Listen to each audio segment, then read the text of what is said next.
Bienvenidos a Radio Semilla, el podcast de la Red de Guardianes de Semillas, donde hablamos de regeneración ecológica y social.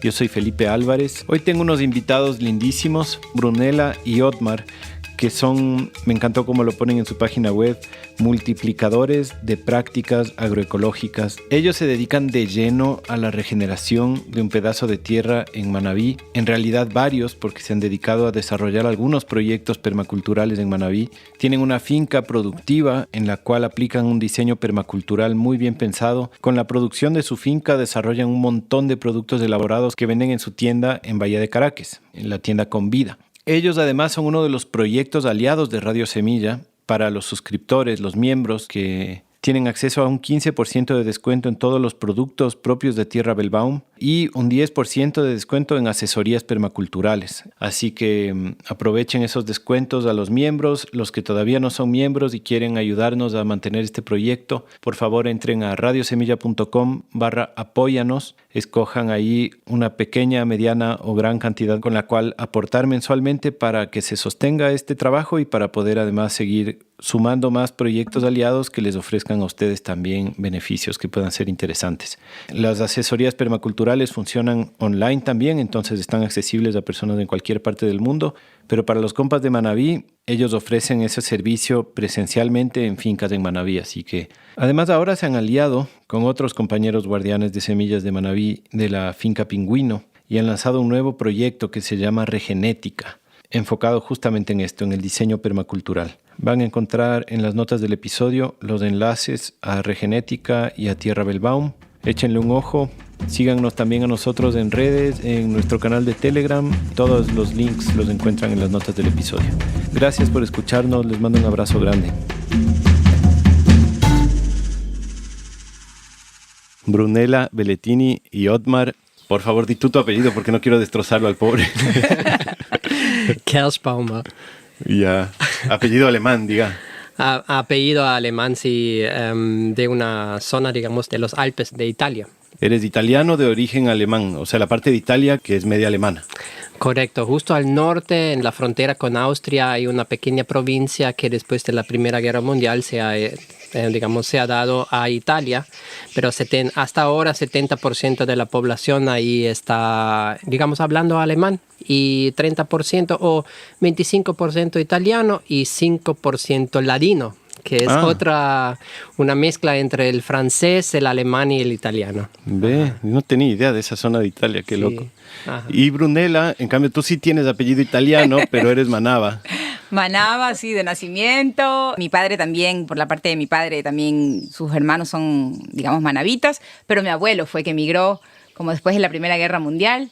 Vino acá con la Marina italiana y vino por una semana, un mes. La historia de siempre, se enamoró de la manavita y se quedó para toda la vida. Claro, ajá, un peligro venir a Manabí. Absolutamente. Y se van repitiendo las historias por acá. Claro. ¿Ustedes se conocieron aquí en Manabí? No, nos conocimos en Alemania. O sea, él se enamoró de la manavita en otro país. En otra parte, sí. Entonces, sí, pero la primera vez que Otmar vino a Ecuador como de vacaciones, claro, ya estábamos juntos, él se quedó de verdad enamorado del Ecuador en sí, ¿no? Y de todas maneras de la costa más, porque a pesar de ser un hombre de montaña, le encanta el calor.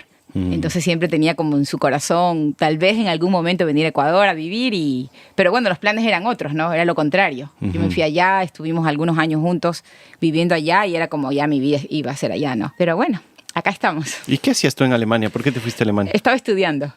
Sí. ¿Y qué estudiaste? Estudié una maestría en desarrollo internacional, pero la típica que la academia como que te dice algo me falta en mi vida, ¿no? Y bueno, mejor poner en acción el conocimiento y por eso estamos acá. Bien. Sí. ¿Y tú, Otmar, qué has estudiado o en qué trabajabas antes? Digamos, mi carrera profesional estaba un poquito planificada de ir a la educación. Y estudié por 5 años un bachelor en Bressanone, que es el pueblo donde vivimos después también juntos como 4 años. Y ahí estudiando pedagogía, después me faltaba algo también. Me faltaba, digamos, algo de conocimiento más básico, más profundo. Y me fui a Berlín para hacer un máster de trabajo social y derechos humanos. Eso fue un poquito, y sobre todo concentrándome a los derechos de los niños. Y ahí nos conocimos, en Berlín. Ahí, sí, ella me ayudó al principio, que me quedó mal un chico donde quería dormir, digamos, por 2 noches. Él me invitó, pero nunca estaba ahí. No sé, hasta ahora lo llamamos más o menos nuestro ángel. Sí. Y estaba ahí frente a esta casa gigante y así, digamos, medio perdido. Y ahí ella me ayudó después, digamos, a buscar un hotel ahí cerca para dormir, porque estaba ya 7 de la noche y yo esperando como un... Entonces ahí nos conocimos. Bacán. Eso. Sí. Me faltó presentar a los pajaritos que van a estar cantando fuerte, porque estamos aquí en el Rancho Mila, que ya nos van a contar un poco después de estas aventuras. Y los pájaros hay de todo y cantan fuertísimo, entonces los van a estar escuchando todo el rato. Sí, y por ahí podemos ser interrumpidos por una guacharaca, así que atentos también. Bien. Brunella, me falta una parte de tu historia. ¿De qué parte de Manabí eres tú? Yo soy de Bahía de Caracas. De Bahía mismo. Sí, aquí mismo, ajá. Bien. Nací, crecí, estuve hasta los 18 años en Bahía y de luego me fui a Quito a estudiar a la universidad.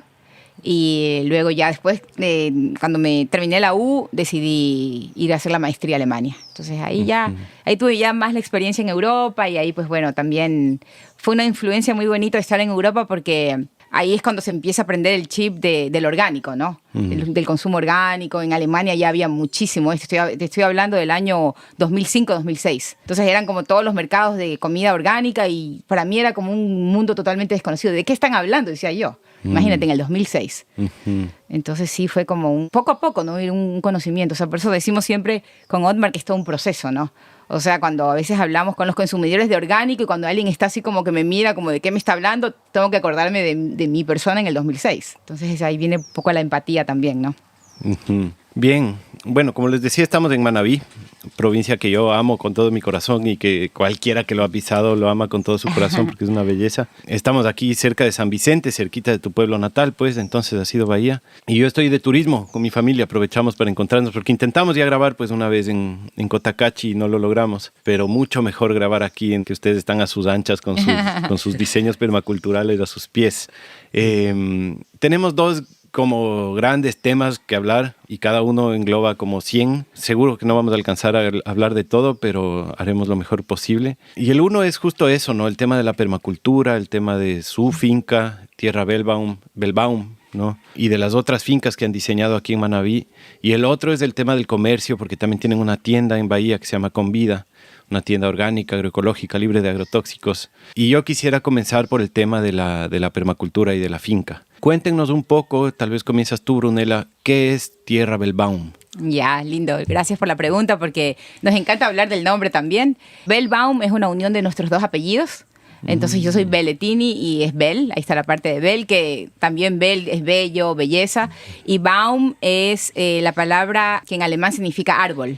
Y forma parte del apellido de Otmar, ¿no? Kirschbaumer. Entonces juntamos las 2 palabritas y salió como tierra, pero árbol bello. Ajá. Y bueno, ¿cómo nace Tierra Bellbaum? Como te lo mencionaba, creo que cada uno tuvo su proceso, como un poco independiente, pero a la final lo que nos unió fue como la conexión con el alimento. O sea, estando allá en Europa, ya el pueblo de Otmar tenía como muchos de estos mercaditos orgánicos y él ya tenía un poco más de conocimiento. Y de mi parte fue como un despertar, pero sí nos nació como la inquietud de poder producir nuestros propios alimentos. Yo, por ejemplo, fui vegetariana por muchísimos años. Entonces, en algún momento, ya estando allá, desperté como, o sea, si yo estoy comiendo lechugas y tomates y no sé de dónde vienen, a la final no estoy siendo muy saludable, ¿no? Porque estoy evitando la carne, que ahora tengo otro concepto, por si acaso, ¿no? Ya soy carnívora o omnívora. Pero en esa época fue como esto de aquí, ¿no? Yo tengo que producir mis propios vegetales para realmente estar segura de que lo que estoy introduciendo en mi cuerpo. Y así fue como, estando allá, dijimos, bueno, iniciemos estos procesos, ¿no? Pero en Europa era dificilísimo, porque allá comprarte un metro por un metro es súper complicado en cuestión de precios, ¿no? Claro. Y decidimos venir a América Latina y realmente yo sí tenía como un bloqueo de regresar a Ecuador, tengo que decirlo, porque realmente cuando me fui con estas ideas que uno se le vienen a la mente, o tal vez experiencia también de la informalidad, de todo lento, Dicen que hay una alemana dentro de mí. Mi familia me lo dice. Confirmo. Entonces yo he sido así como bien estructurada, ¿no? Y un poco, claro, en la juventud también uno dice como este país no es para mí, me fui. Y para regresar a la historia, regresar a América Latina para mí como que eliminaba la idea de regresar a Ecuador. Entonces probamos Chile, mirando nada más desde la distancia como terrenos, no. Costa Rica, por los precios estoy hablando, ¿no? Y dijimos, bueno, Ecuador, porque Otmar enamoradísimo de Ecuador, me insistía con Ecuador y yo digo, bueno, pero Cuenca. ¿Ya? O sea, de todos los ecuatorianos, lo más organizadito.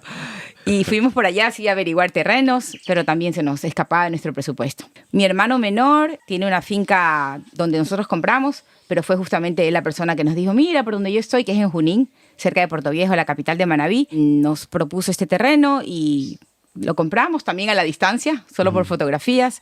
Y ya, iniciamos así como hicimos los papeles y lo compramos. Y de ahí fue como todo inició. Pero como te digo, estando allá todavía.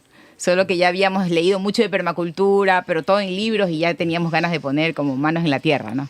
¿Y tú tenías en tu infancia, era una vida urbana en Bahía o sí tenías como algo de campo o para nada? O sea, en el lugar donde estamos, que es Rancho Mila, nosotros lo visitamos mucho desde niños. Es una finca de mi padre, pero sinceramente, digamos, sin echarle como la responsabilidad a los papás, no había mucha conexión con la naturaleza. Era como ir a la finca un ratito, pero no había esto como, no sé, mirar el ecosistema. Y entonces no fui muy rural para nada, muy urbana, lo que se puede decir urbano en Bahía. Y de hecho en la escuela también, o sea, nunca nos hablaron de los ecosistemas, del bosque seco. Si hacíamos una caminata por la playa, era todo lo que la escuela nos ofrecía, pero ni siquiera nos hablaba de que todo el ecosistema marino, ¿no? De la importancia que tiene y eso. Y después también tengo que decir que los bahienños en particular, pero en realidad la generación anterior, que sí le tenemos una deuda al ambiente, ¿no? Sobre todo a la parte, a los ecosistemas marinos, porque todavía hay el tema de las camaroneras y todo, entonces sí, yo creo que los hijos de esa generación tenemos una gran responsabilidad. Me gustaría, tal vez antes de hablar de ya el detalle de la producción de Tierra Bellbaum y todo, que nos cuenten un poco justo eso, el contexto en Manabí, cuál es el contexto agrícola productivo en Manabí, o sea, frente a qué situación agrocultural se enfrentan trabajando en esto de la producción agrícola y de alimentos. Entonces, si hablamos de la producción convencional que aquí en Manabí se encuentra y se ve, cuando uno viene también de hacer turismo o algo así, se encuentra con 98% del bosque nativo cortado, montañas peladas y monocultivos. Digamos, entre maíz, ahora hay el boom de la pitahaya que están poniendo full químico, gente enferma, muy enferma. No solo, digamos, nosotros hablamos con los campesinos y de verdad nos cuentan que me pica el ojo, me pican todos los ojos, todo el cuerpo me pica después de fumigar. Entonces preguntamos, ¿y cómo se protegen cuando están fumigando? Nada de protección, no tienen equipos de protección para, digamos, evitar la intoxicación y hay full intoxicaciones aquí en Manabí. Esta es la parte, digamos, convencional que uno encuentra aquí. En la parte de la agricultura orgánica y la parte de la agroecología es muy pequeño todavía. Es una lucha, yo diría, ni el 1% que hay aquí, de verdad, que siguen prácticas ancestrales y prácticas amigables con el medio ambiente. ¿Por qué nos han convencido? Ya fue un juego muy, muy feo de parte de las grandes corporaciones que están produciendo los químicos. Nos convencieron que el bicho hay que matarlo. Ya eso es, hay que matar. Entonces, eso y, digamos, han desconectado el campesino completamente con su naturaleza. Ya, y eso es muy triste verlo y eso es lo que queremos recuperar. Reconstruir un poquito y regenerar, como se dice ahora. Pero es un camino lento y un camino donde tenemos que tener mucha perseverancia, mucha paciencia. Manabí también bastante ganadería, diga. y bastante industria, bueno, también de la acuacultura, de camaroneras y bueno, ni hablar del mar y la industria tunera que hay más al sur de Manabí, ¿no? Es como si hay una cultura bien extractivista, súper fuerte. Y a la par una cultura montuvia lindísima adentro, pero que ya son cada vez caseríos más chiquitos, ¿no? Y poquísima gente que está en las prácticas así ancestrales. Es fuerte porque también los campesinos dicen, no, yo tengo mi parcelita, eso no lo fumigo, pero después tienen hectáreas y hectáreas de maíz, también de ganadería, claro, de potreros, y eso sí lo fumigan, pero porque eso va a la otra gente. Pero esta conexión, también esta desconexión de la gente que lo que estoy produciendo es algo sano y que lo que estoy vendiendo a otros es algo sano. No, solo para mí lo sano y para lo otro no importa. Entonces eso es fuerte, eso es súper fuerte, sí. Qué locura. Y entonces, ¿cómo es la propuesta de Tierra Bellbaum frente a este contexto? Digamos, si es que uno entra ahí en su finca, ¿qué es lo que encuentra? ¿Qué es lo que se ve? Caos total. O sea, nosotros, a ver, hay que decir como desde nuestras bases, somos aprendices de día a día. O sea, Felipe, para serte muy honesta, desde mi experiencia personal, cero experiencia con la agricultura, entonces nada más como hace 10 años empezar a leer sobre permacultura, etcétera, y estando allá, como te digo, lejos del Ecuador. Otmar tuvo un poco más experiencia porque él sí, por su contexto familiar, allá en Europa es como muy común tener tu huerta en tu patio trasero. Entonces los papás siempre produjeron vegetales y por lo tanto él tenía como un poco más experiencia de la semilla, cómo se siembra, cómo se pone, y a pesar de que sí utilizaban agrotóxicos, ¿no? Y trabajaste en manzanas, entonces él sí tenía un poco más este contexto.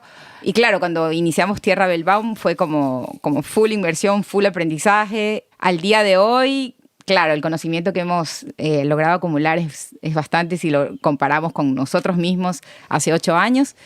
Y sí, la finca es mucha biodiversidad, mucha materia orgánica porque tenemos como muchas plantas que nos dan materia, entonces estamos cortando y poniendo en el suelo. Y sí, variedad de frutas. Nos dedicamos más a frutas que a vegetales porque realmente no somos tan buenos huerteros. Y si tenemos una pequeña huertita es solo para consumo propio y de la persona que nos colabora, la familia que nos colabora. Eso es Tierra Bellbaum y básicamente lo que sí nosotros decimos como nuestro principio básico es el respeto al suelo. Entonces, de manera personal, yo creo que yo aprendí mucho también con mi propio cuerpo, a mejorar la alimentación propia, entendiendo la microbiota del suelo y entendiendo las necesidades de las plantas. Entonces, como, wow, la planta necesita todos estos micronutrientes y nutrientes, como que yo también. Entonces, sí, para mí la naturaleza ha sido una maestra extraordinaria. Cuénteme un poquito de cómo es ahí la ecología del lugar, o sea, la orografía, el clima, la altura, ¿cuál es la situación natural ahí? Entonces, Junín está en el bosque semihúmedo. Ahí tenemos más o menos unos 1.200 milímetros de lluvia. Normalmente este año va a ser mucho más porque estamos entrando en el año del fenómeno del Niño. Ahí va a ser mínimo el doble. Wow, se duplica. Sí, se duplica. Y digamos, el bosque semihúmedo presta mucho, digamos, es esta conexión entre el bosque seco, que tenemos 5 meses más o menos, normalmente 5 meses de lluvia y después como 7 meses de sequía. Y ahí es seco. Por eso muchas plantas, por ejemplo, que en el bosque húmedo, por ejemplo, en la zona de Mashpi o algo así, no están ni siquiera floreciendo porque necesitan este tiempo del seco. Aquí están funcionando perfecto. Entonces están ¿Cómo qué, por ejemplo? ¿Qué me ha dicho el Jaime? Son sobre todo frutas que ni florecen y ni producen la fruta. El Jaime tiene 600 plantas de fruta, 600 frutales ahí. Entonces él me ha dicho, a él le gustaría mandar muchas semillas porque aquí sí producen frutas y allá no. Entonces está mandando también, el Jaime está mandando cada mes, está mandando semillas aquí a través de una persona en Puerto Viejo y él está repartiendo después todo en todo Manabí. Estás hablando de Jaime West, el fruticultor tropical así del mundo, debe ser de los más duros que hay. Sí, tiene 600 variedades de fruta ahí en el Chocó andino, sí. Correcto. Entonces, él dice, por favor, hagan vivero. Entonces, ahí estamos en eso y a veces nos manda hasta demasiado. No logramos. Entonces, compartimos con la comunidad que se llama llama Caña, donde tenemos nuestro terreno, que decimos a Miguel, que es nuestro colaborador, por favor, reparte también en la comunidad porque no logramos hacer todo. Y así también estamos también en este intercambio allá. ¿Están a nivel del mar? No, estamos a 60 hasta 300 metros sobre el nivel del mar. Entonces estamos en una zona bien montañosa y es una de las cuencas hidrográficas más protegidas de Manabí, donde estamos allá. Entonces de todo lado salen ojos de agua, pasan ríos. Nuestro terreno de 2 hectáreas, también ahí en la mitad pasa el río. Y es súper húmedo todavía. Entonces eso es súper lindo para verlo. Está verde casi todo el año. Solo en diciembre más o menos y en enero ya se pone un poquito más seco todo. Ahí, ¿dijiste 12 hectáreas? 2 hectáreas tenemos que están en full producción. Y después tenemos otro pedazo de terreno que está a 5 minutos de distancia más o menos, que tiene 8 hectáreas y es un bosque. Ahí estamos reforestando y poco a poco desarrollando un bosque comestible con mucho café, porque eso es lo que nos pide también la gente. Mucho café, pero siempre con variedades. Siempre nosotros nunca sembramos solo una cosa. Y cuando nosotros vamos también a la montaña para limpiar, aquí en Manabí siempre limpiar se entiende cortar todo y dejar bien despejado el suelo.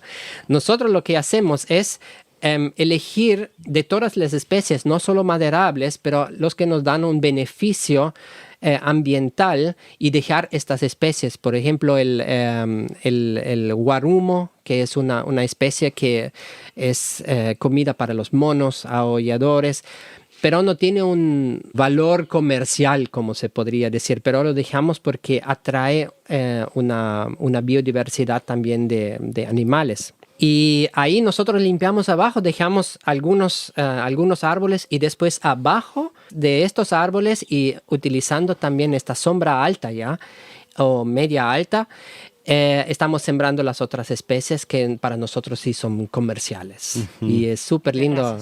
En terrazas también estamos haciendo terrazas naturales y también excavadas y es súper lindo eso, ver digamos cómo se desarrolla poco a poco. O sea, le apuestan más a sistemas agroforestales perennes, digamos, y no mucho anuales ni rotativas, ¿o también? Sí, ambos. ¿Y de anuales qué siembran? Anuales tenemos, hemos probado con el maíz, pero el año pasado la paloma se comió todo, pero vamos a seguir probando porque en diferentes parcelas, ¿no? Entonces tenemos también el frijol de palo, tenemos el algodón, que el algodón tiene una historia muy bonita en Manabí. No sé si tú sabes, pero Manabí fue algodonero, pero eran grandes cantidades para la exportación. Entonces, esta zona de San Vicente, la zona de Bahía también, y también Junín, o sea, por Puerto Viejo, los valles allá tenían muchísimo algodón. Solo que en los años 70, pues, creo que hubo como inundaciones, etcétera, y los agricultores se desmotivaron. Y luego pues fue viniendo la cuestión del maíz, entonces ya dejaron el cultivo del algodón, que ya no era muy atractivo para algo que les daba como beneficios inmediatos, ¿no? Perdón, y sobre eso, ¿el ceibo no produce un algodón también o algo parecido? Sí. El ceibo es una planta que aquí debe ser nativa de aquí, supongo, ¿no? El ceibo es más del bosque seco, o sea, de esta zona donde estamos, en los bajos de Manta, así. Entonces sí, también ancestralmente utilizaban la lana del ceibo, que es más como es un algodón más grueso, ¿no? Y lo utilizaban para rellenar colchones, almohadas. Solo que se perdieron esas tradiciones porque vino la industria reemplazó mucho de esto, ¿no? Claro. Entonces sí me cuentan mis padres que había como personas en estos bajos recogiendo toda la lana que estaba en el suelo y eran que tenían que ir a coger sacos y estaba el producto ahí, ¿no?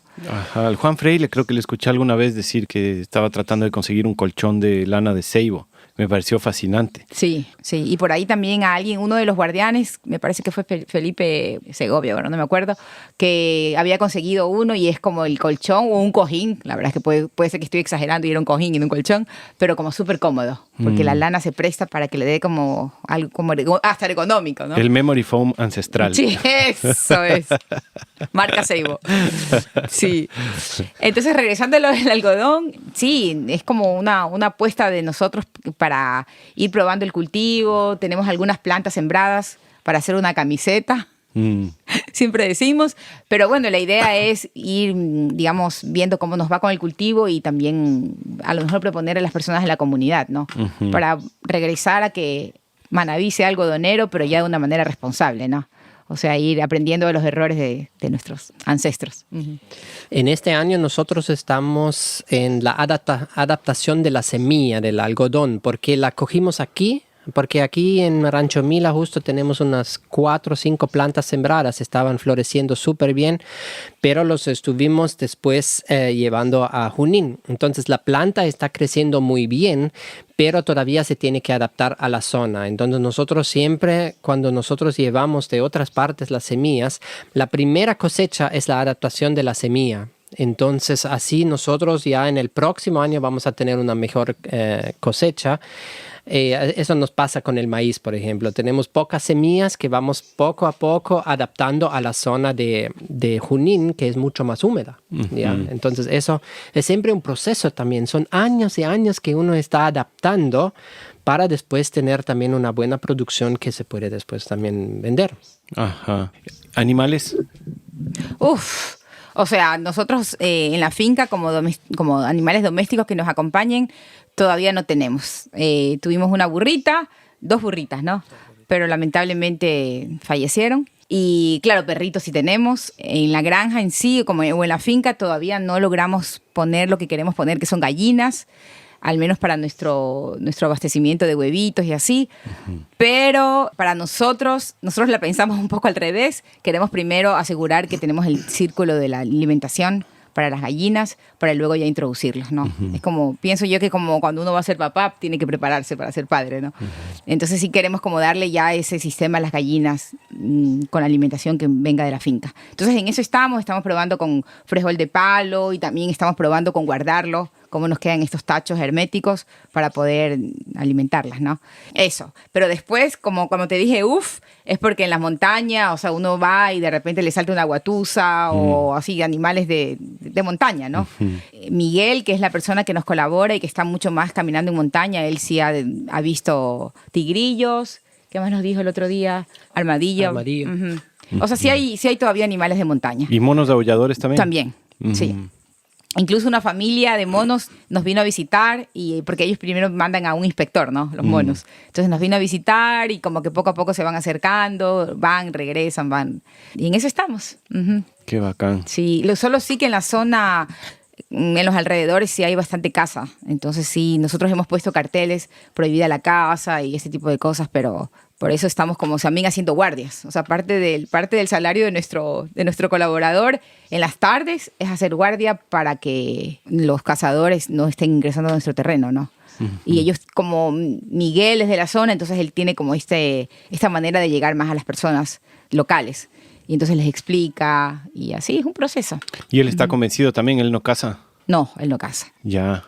¿Tú querías decir algo, Otmar? Sí, digamos, esto de la casa al principio fue súper fuerte para nosotros porque de verdad cuando nosotros estuvimos en la finca, que como he dicho antes, estamos a 5 minutos de distancia, estuvimos trabajando ahí, escuchamos disparos por todo lado. Entonces, y sobre todo en la montaña, que he dicho antes, los 8 hectáreas que son bosque, ahora son bosque, porque antes era puro potrero. También producción de maíz y de papaya, los dueños anteriores han hecho eso y está en recuperación también. Pero ya cuando nosotros lo compramos estaba como 6, 7 años en recuperación, entonces entraron ya los animales silvestres, entonces se escuchaban los cazadores todo el tiempo en este lugar.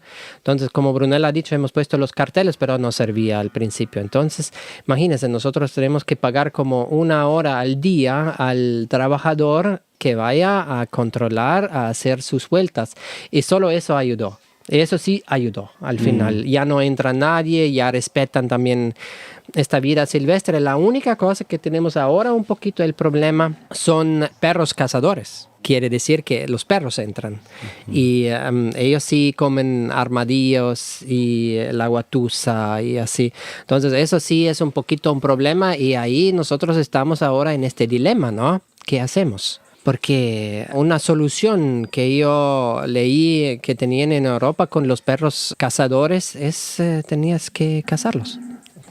es un tema. Sebastián Con nos decía en el episodio de él que con los perros ferales son una amenaza para la vida silvestre y no hay de otra que acabar con ellos. Wow. Pero es dificilísimo porque no es cuestión ni de darles bala porque también envenenas, ni de darles veneno porque también envenenas y un problema.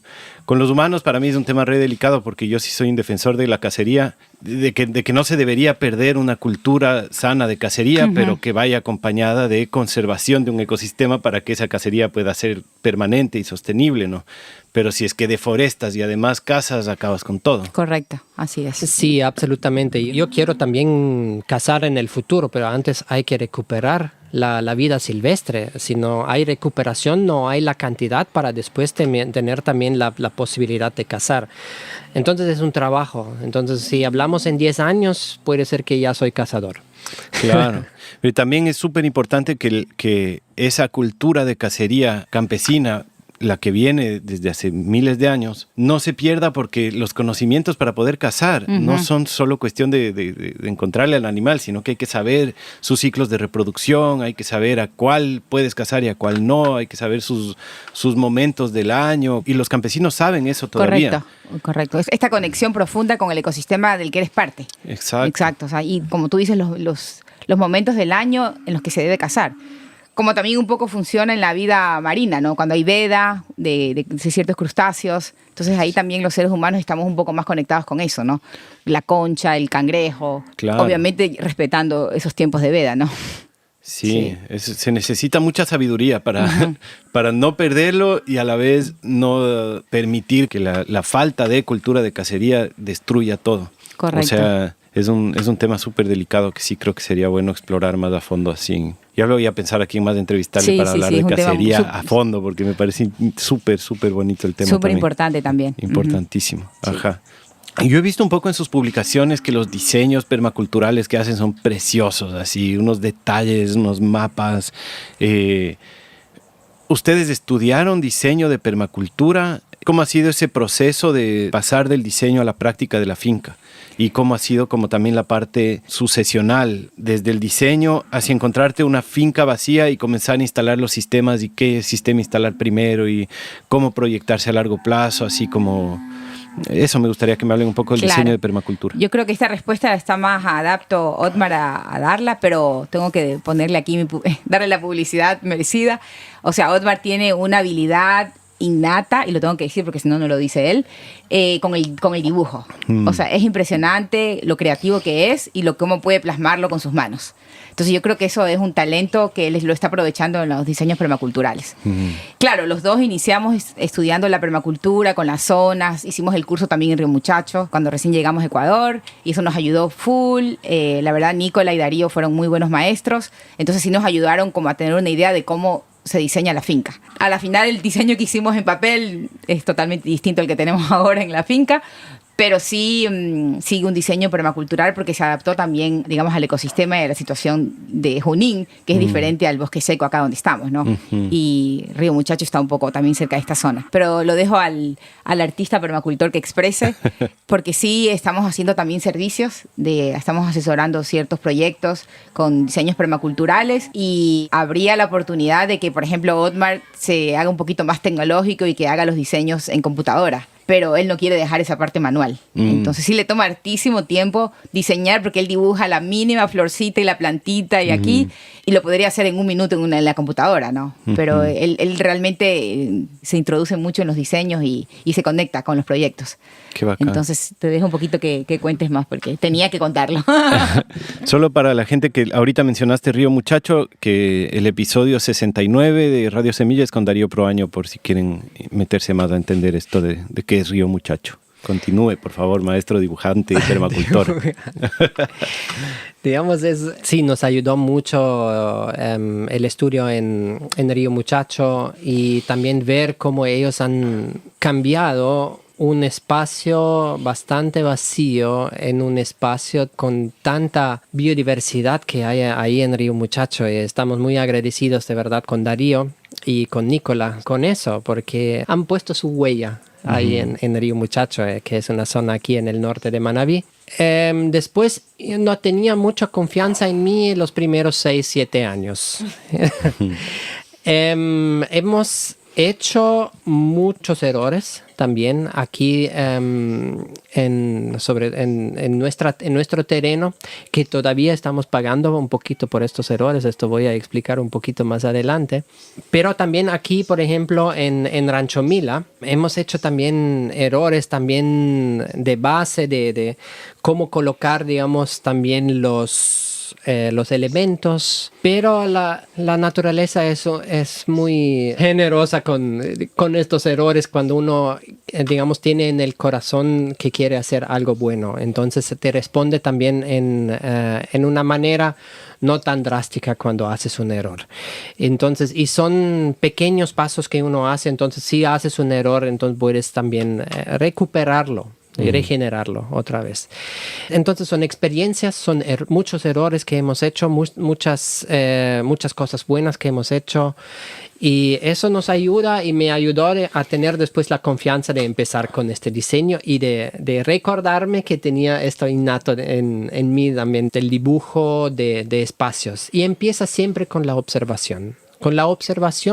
Y cuando estamos diseñando para otras personas es también hablar dónde quieren llegar, y eso es muy importante. Estas dos informaciones nosotros unimos para después, esto es la fase, hay 5 fases. Desde la primera es el análisis que nosotros hacemos. Después del análisis, nosotros toda esta información que recopilamos hacemos un diagnóstico. Y en el diagnóstico es dónde quiere ir, cuáles son los valores de base que tenemos que poner.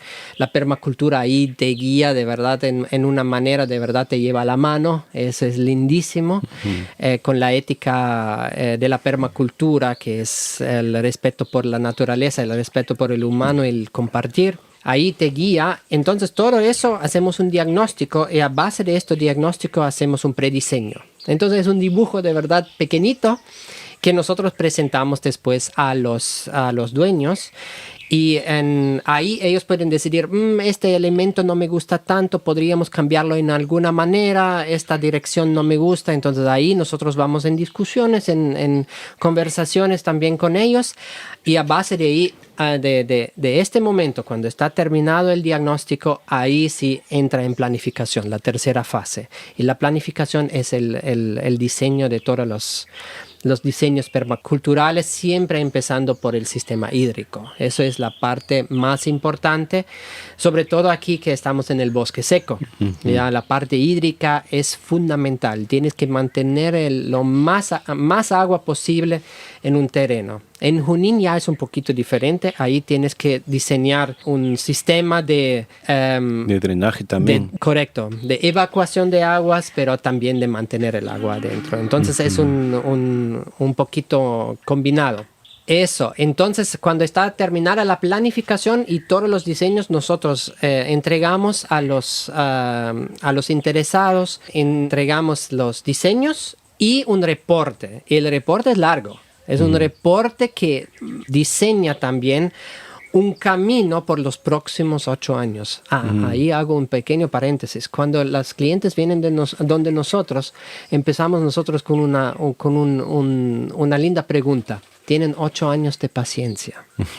No todos tienen 8 años de paciencia, porque es un proceso interno que tienen que vivir. Si no hay el proceso interno, no sirve para nada diseñarles un espacio permacultural súper bien diseñado. Si no hay este cambio interno que tienen que vivir, no ayuda mucho. No van a llegar a lo que quieren llegar. Eso es importante. Y a partir de eso, planificación terminada, nosotros damos dos rutas para el cliente. Una ruta es que él implementa poco a poco solo a través de los diseños y también del reporte, o nosotros le ayudamos también en la implementación. Eso es un servicio extra que nosotros damos. Y ahí después es un círculo que empieza entre la ejecución, como se llama esta cuarta fase, y la evaluación. Esta es la quinta fase. Entonces es un círculo porque uno está implementando y siempre evaluando lo que está implementando. Y así se llega, digamos, a los resultados que se ven aquí. Uh-huh. Ustedes ya cumplieron sus 8 años en Tierra Belbaum. Ahorita están en esa fase. Sí, justo estamos en 8 años. Uh-huh. Sí. Y también con mucha paciencia desde el inicio. O sea, siempre nosotros les recomendamos a las personas que quieren iniciar con este camino de permacultura, o sea, siendo muy honestos, nosotros sí trajimos un capital de ahorro, porque al principio, hasta que el sistema te empieza a sostener financieramente, se demora, Entonces sí es como importante tener eso en cuenta. Pero a los 2, 3 años es también, o desde el inicio, es ir pensando cuál va a ser la sostenibilidad financiera de tu proyecto. Porque siempre estamos como muy enamorados de los diseños y que quiero vivir en mi finca, etcétera. Pero después de un momento te das cuenta que sí tienes que sostenerte porque la gasolinera no te acepta naranjas, ¿no? Uh-huh. Lamentablemente es así, aunque quisiéramos otro mundo, pero esa es la realidad que vivimos en el planeta hasta ahora. Entonces sí fuimos como mirando como diferentes estrategias para sostenerla financieramente. Y es increíble cómo cambió todo, porque nuestro primer plan era hacerlo como súper turístico. Pero nuestra finca está en un lugar, la verdad, bastante alejado, muy poco conocido, como que todavía no hay mucho acceso. Claro, puede ser una ventaja, pero hasta ahora no hemos logrado como esa parte. Entonces nos dedicamos a los productos. Uh-huh. Y así, a partir del 3er, 4 año ya empezamos a elaborar productos, una cosa, la otra, y ahora tenemos como 50 productos. Pero a la final, de verdad que, claro que es mucha disciplina de parte de nosotros, pero es que la naturaleza te va inspirando. O sea, la agroecología hay como tanta abundancia que es imposible no tener esta creatividad. Uh-huh. Entonces sí, ha sido un proceso muy bonito, Felipe, muy lindo. No hubiéramos pensado esto, de verdad. Y es lo que nos sostiene es eso, son nuestros productos, la marca, los alimentos que estamos produciendo. ¿Y esto consiguieron sostenerse con sus productos solo porque tienen su propia tienda o creen que podrían sostenerse de la producción sin tener su espacio de venta? A ver, hablando de producción, o sea, con lo fresco no, con los elaborados. Con los elaborados. Claro, porque con la fruta fresca, o sea, es una historia aquí en Ecuador es bien difícil, ¿no? Sí. O sea, yo he hecho algunas publicaciones a la comunidad de Sucre, Sucre es el cantón donde está Bahía de Caracas, y un poco de Manabí, que es increíble cómo a los agricultores les pagan $1 por una cabeza de guineo. O sea, esos son los precios reales en el campo. Uh-huh. Y los agricultores no tienen otra cosa que aceptarlo. O sea, ellos piensan eso, ¿no? Es porque no están empoderados de sus procesos. Bueno, eso es una parte sociológica que podríamos hablar después, pero la fruta fresca por eso no te sostiene.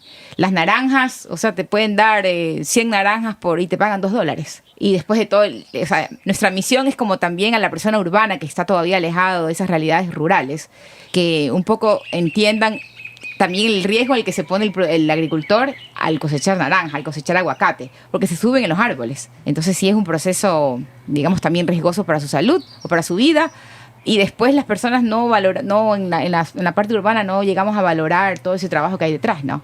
Entonces un poco nuestra misión dentro de la comercialización es explicarle eso a los consumidores. Uh-huh. Y que si tienes que pagar por 10 naranjas $1, ahí hay un valor bastante grande social y ambientalmente hablando, ¿no? Ahora, para responderte, el espacio nuestro sí nos ayuda muchísimo para nuestros productos, porque la tienda la tenemos hace 2 años, nada más, un poquito más de 2 años. Anteriormente participábamos en ferias, vendiendo en tiendita aquí, en tiendita allá, pero realmente no era suficiente. Entonces sí vimos la necesidad y sentimos que el Cantón Sucre, la zona de San Vicente y Manabí merecen tener un espacio donde se comunique el valor detrás de cada producto. Y aparte de nuestros productos, tenemos también conexiones con varios agricultores a nivel del país, que nosotros hemos visitado, que conocemos sus prácticas. El primer filtro para nosotros es que sean mínimo orgánicos, o sea, no agrotóxicos. Y decimos mínimo orgánicos porque luego viene que sea agroecológico, que es la prioridad para nosotros. Y sí conocemos, gracias al trabajo de estas personas, conocemos estos productores que sí están trabajando de esa manera, ¿no? Coherente. Y los tenemos en percha. Entonces sí trabajamos con muchos granos, cereales, andinos más que todo. ¿Qué más tenemos? Los chocolates de Mashpee, bueno, algunos productos de algunos guardianes también, de Red de Semillas y otros productores también a nivel del país. Ajá. Bien, vamos entrando pues al tema de la tienda. Pero espera, solo para cerrar esto de la permacultura. Ustedes hicieron todo esto de Tierra Bellbaum a la par que diseñaban e implementaban por lo menos otras 2 fincas permaculturales aquí en Manabí, ¿no es cierto? Está esta que es Rancho Mila, donde estamos ahorita por San Vicente, y está otra que es vecina de ustedes, Albenca creo que es, ¿no es cierto? Entonces han estado a la par diseñando 3 proyectos.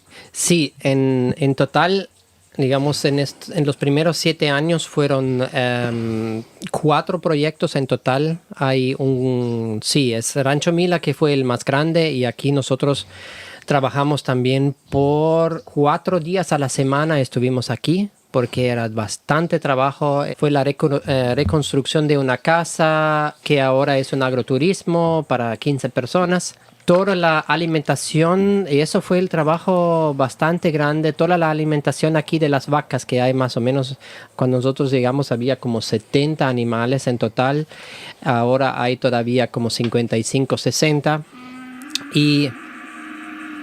Ahí está. Ahí está. Solo para confirmar, ¿no? Presente.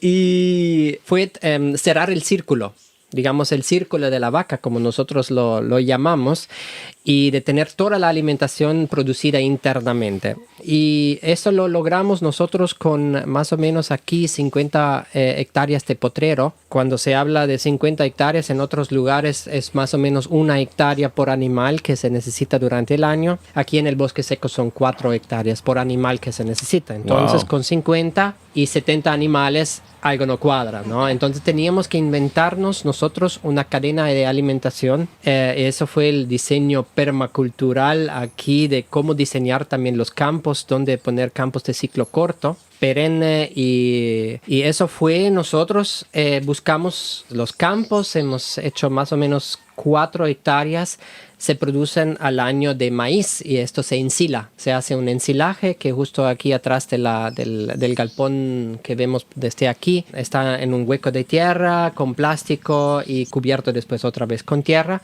y eso es alimentación para más o menos unos 3 meses al año. Y después hay 2 hectáreas en total, porque son 3 parcelas de caña de azúcar. Entonces se hace una alimentación balanceada para las vacas, que van un poquito al potrero que encuentran, y después aquí se suplementa con caña de azúcar y un poquito de ensilaje. Es importante hacer esta combinación siempre entre ensilaje y caña de azúcar, porque cuando se pone solo caña de azúcar vienen muchas abejas. Y las asesinas y le pican también a la ubre y también a la boca y así, y no es muy aconsejable. Entonces con la mezcla, este avinagrado del ensilaje, digamos, ahuyenta un poquito también la abeja. Entonces, porque queremos proteger a los animales también. Entonces esto fue un diseño que hemos hecho, y además muchos bosques comestibles entre palma de coco y cítricos, guanábana, maderables. Entonces hemos hecho una reforestación también de los bajos aquí de la finca. Eso es Rancho Mila, entonces parte turística y parte agrícola aquí. Siempre una planificación bastante amplia. Y después fueron 2 italianos que compraron una finca en Junín y nos contrataron también para diseñar también la casa y también los campos. Y ahí hemos hecho por 3 años, hemos hecho todos los vinagres, por ejemplo, en esta finca, porque tiene mucho guineo. Hemos hecho vinagre de guineo que se puede utilizar para muchísimas cosas, en la comida, pero también como herbicida se puede utilizar cuando te va un poquito mal en la fermentación, por ejemplo, del vinagre, lo utilizas como herbicida. Y mineralizas también el suelo le pones mucho potasio y así. No hay que utilizarlo mucho, pero con moderación, ¿no? Y después llegó otro que compró al lado de nosotros una finquita y también nos contrató pero eso es sobre todo casi conservación. Es una montaña linda donde hay mucha biodiversidad que está entrando. Ahí es más conservación que diseño permacultural que hemos hecho. Y claro, nuestra finca también. Y en el 2019...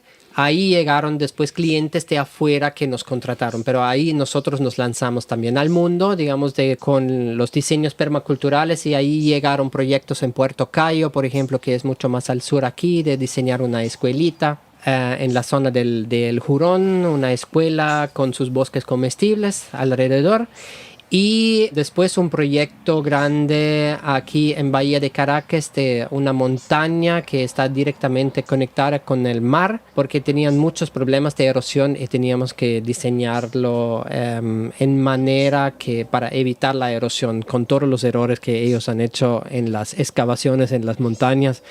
Fue para mí como me dolió un poquito el corazón al principio de verlo, cómo han trabajado con máquinas grandes y así. Y se han dado cuenta, bueno, aquí no se puede trabajar de esta manera porque llega la primera lluvia fuerte y se lleva todo. Y ahí nosotros con técnicas permaculturales de muchos swales, canales de infiltración, pozas de infiltración, de canalización y mucho vetiver. Como sembramos como en 3 semanas sembramos como 40,000 plantas de vetiver. Wow. Y es este pasto así como un poco alto, ¿no? Correcto, eso para evitar, porque es la única hierba que primeramente la semilla, cuando semilla no es fértil, entonces se queda en su lugar, no es invasiva y tiene raíces hasta 4 o 5 metros de profundidad. Entonces te retiene el suelo así. Correcto. ¿Y con eso también alimentan ganado, no? Se puede, pero ahí sí se le tiene que dar una picadita bien finita y mezclarlo con ahí normalmente, ¿cómo se llama? ¿No? La panela, La melaza. Melaza, gracias. La melaza. Y sí le corta un poquito, entonces por eso se tiene que picar bien finito, porque si no también puede cortar la lengua de la vaca. ¿Y qué es esto que lanzaron recién con la finca Pingüino de la regenerativa, era que se llama? Regenética. Regenética. O sea, decidimos unirnos 2 proyectos. Finca Pingüino, que es también una finca de permacultura. Ellos tienen también 8 años de trayectoria. Y claro, como estamos cerca geográficamente hablando, nos conocimos, hemos hecho amistad en estos años y decidimos que era hora de unir fuerzas y hacer una alianza bonita entre los dos para unir también nuestras experiencias y ofrecer este servicio, sobre todo en Manabí, ¿no? Entonces pensamos que es hora de regenerar con ética, o sea, con la ética de la permacultura, y así también ir difundiendo en los adolescentes y en los jóvenes que nos están escuchando, que ya a lo mejor quieren iniciar con proyectos o también cuando quieran decidir sus carreras universitarias, que es posible trabajar con la naturaleza de manera responsable, ¿no? Entonces, claro, Regenética va a ofrecer una serie de servicios en fincas que quieran regenerarse, pero no solamente en la parte rural, sino también urbana. Entonces, si alguien tiene un patio o una casa que quiere hacerlo como de una manera más permacultural, estamos ahí. Y lo chévere es que cada uno de los miembros de Regenética tiene como algo particular que aportar. Está la parte espiritual, está la parte, digamos, también física. Una de ellas, que es profesora de yoga. Entonces va a ser muy bonito esto. Simón, que es parte también de Finca Pingüino, que es muy amante también del hacer compost con lombrices. Tiene una conexión muy chévere con el compostaje. Y bueno, lo que somos nosotros como Tierra Bellbaum. Entonces estamos en eso. Ya, gracias Felipe por nombrarlo, porque está por hacerse el lanzamiento ahorita la próxima semana, ¿no? Esto ha de salir como más de un mes, así que ya va a estar al aire. Ah, ya. Ajá. Entonces, chévere. Ahí estamos. Ya los que vayan conociendo la palabra regenética para que nos vayamos familiarizando. Buenísimo. Pero principalmente entonces estos servicios de diseño y todo es más locales para Manabí. Porque si les contactan de la sierra, tendrían que irse a hacer los análisis en la sierra y eso ya me imagino que es otro billete. Eso es otro billete, absolutamente, porque y ahí hay que ser bien humilde también. Yo no sé nada de las plantas y animales que hay en la sierra. Por eso ahí hay otros de la red de guardianes de semillas, hay muchos expertos, entonces nosotros nos concentramos a los 2 climas y los 2 ecosistemas que nosotros somos familiarizados, que es el bosque seco y el bosque semihúmedo. En el bosque húmedo hay todos nuestros expertos y amigos de Mashpee y eso, ellos hasta ahora están haciendo los mejores mejores cursos de permacultura que hay aquí en el Ecuador. Y yo pienso que también en la zona de Latinoamérica casi, porque es increíble el trabajo que han hecho. Estamos súper agradecidos también de poderlos seguir también y aprendiendo de ellos. Sí, son un referente mundial. Y además que en Manabí hay mucho por hacer, entonces creo que ya hay mucho trabajo en la provincia. De ley. Bien, entonces, ustedes en esta finca suya y las otras fincas que administran producen y con los productos que salen de sus fincas hacen sus productos elaborados y los venden en su tienda que está aquí en Bahía de Caracas, que se llama Convida, ¿no es cierto? ¿Cómo ha sido esa experiencia de ser la primera tienda 100% agroecológica y orgánica en todo Manabí o en Bahía? Felipe, creo que nos atreveríamos a decir que es en el Ecuador. ¿Será? Sí. O sea, nosotros hemos hecho como un poco un estudio de lo que hay en Ecuador, como de las tiendas orgánicas que se llaman, y obviamente sí, hay productos orgánicos libres de agrotóxicos, pero también hay productos que no son. Entonces, claro, hay un poco la confusión entre lo natural y lo orgánico. Y para nosotros ha sido como la tienda, un lugar físico, sí, en el que tal vez ponemos en práctica el tercer principio ético de la permacultura, que es el compartir. No el compartir porque regalamos los productos, sino el compartir, digamos, el conocimiento, el compartir la información que hay detrás de cada producto, el compartir el trabajo y la responsabilidad que le pone cada productor a estos productos, ¿no?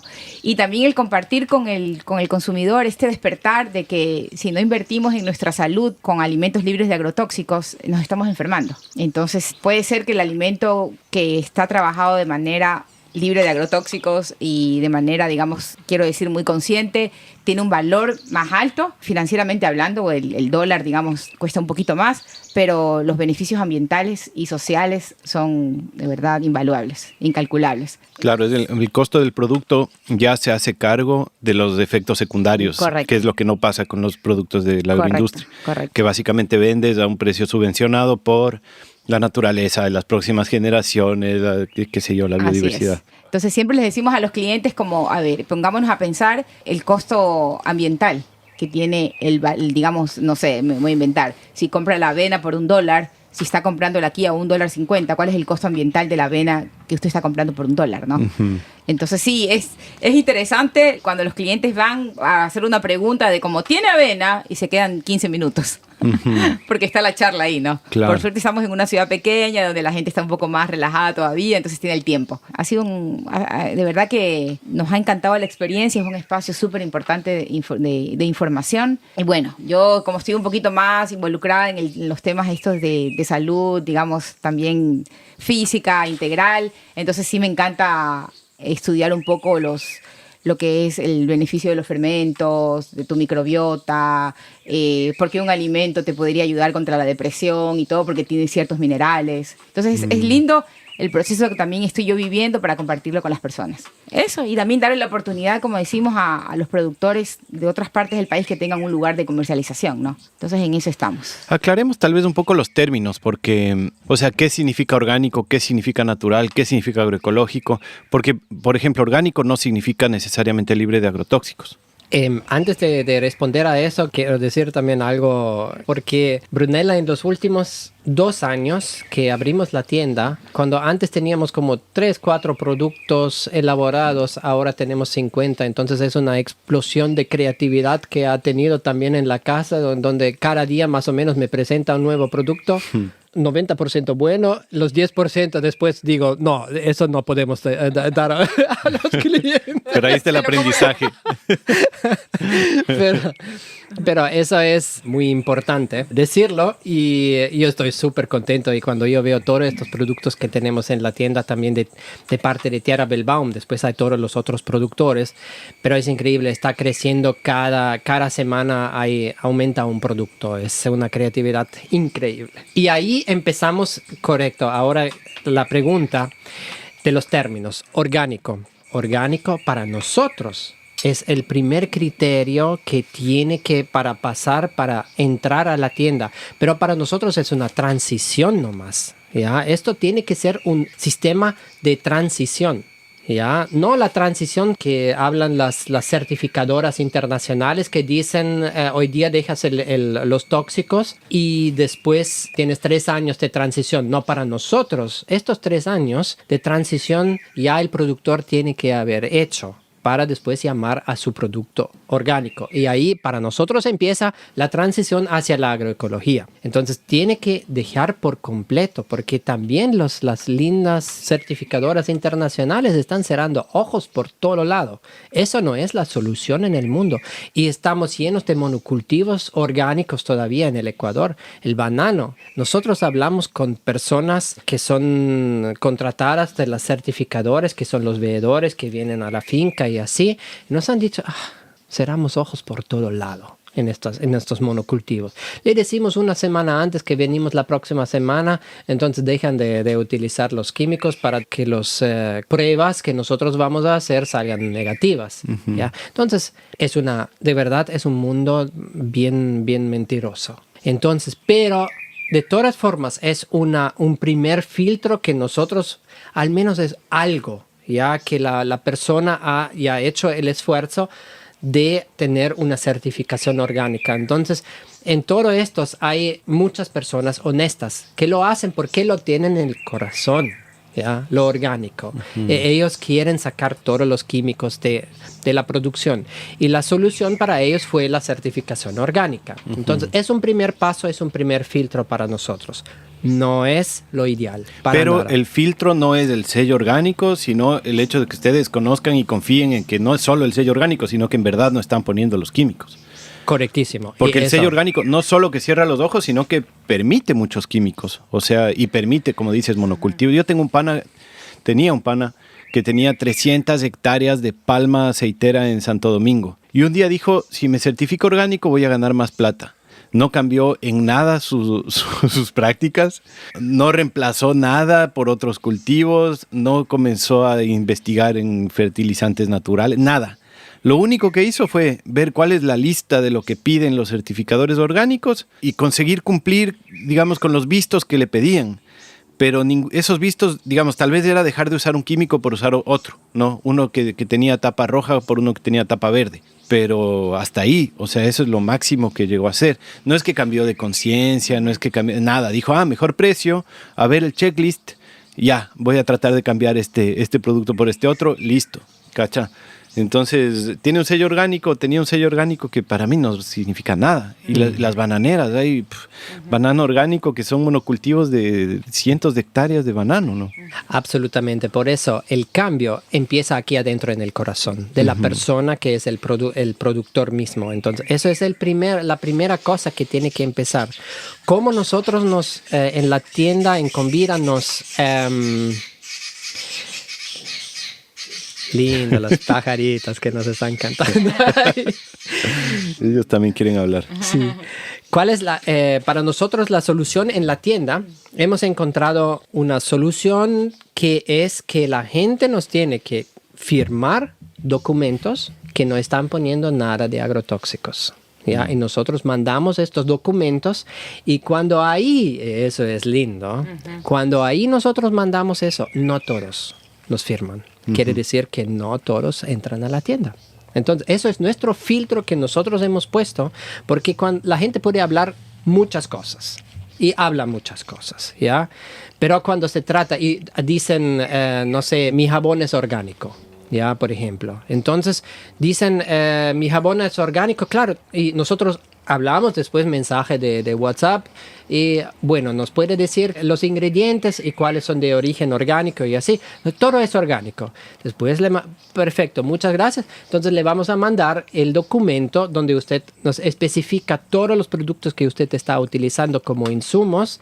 Ahí ya uno ya no escucha nada. Y sobre todo en los productos cosméticos o de higiene personal, no tenemos ni un producto todavía.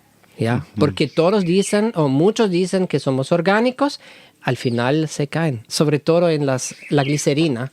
La glicerina es de origen vegetal, ¿ya? No de origen mineral, pero ¿de dónde viene el cultivo? ¿Cómo ha sido producido? Y sí hay la glicerina orgánica, pero se tiene que importar. Eso, claro, es un costo más alto y mucha gente, muchos productores después tienen este temor de aumentar el valor de su producto. Pero tenemos que hablar de una economía real. La economía real es que un producto que respeta por completo el ambiente tiene un valor más alto. Yo quería decir una cosa de los formularios, porque al final para nosotros ha sido como un experimento social también, en el tema de que, no sé si es algo cultural aquí en el Ecuador, pero como que al decir cosas podemos decir mucho, o sea, en palabras, ¿no? Pero el momento de poner la firma, las personas se echan para atrás. Entonces, quiero decir que es algo bonito porque ahí se ve realmente la honestidad de las personas, ¿no? Ya en la firma. Entonces, sí es como, a nosotros, digamos, los formularios sí nos resultan interesantes como para tener certeza de que nos están diciendo la verdad. Y es también una carta de presentación del producto hacia el consumidor, porque tenemos todos estos formularios en una carpeta en la tienda que están expuestos al consumidor. Entonces, cuando nosotros hablamos con los proveedores, le contamos todo. Mire, su carpeta va a estar expuesta, si el consumidor tiene alguna duda, lo va a contactar a usted directamente, él va a ver su firma. Entonces, las personas se quedan como, ¡ah! De verdad, ¿dónde queda yo en el formulario? Sin necesidad de certificación de que estén pagando un sello o invirtiendo en este tipo de procesos que sí, para todos es costoso. Con los formularios sí, por ahora es lo que un poco nos sustenta, que los productos son realmente, digamos, respetuosos con el suelo, ¿no? Claro, poner la palabra. Sí.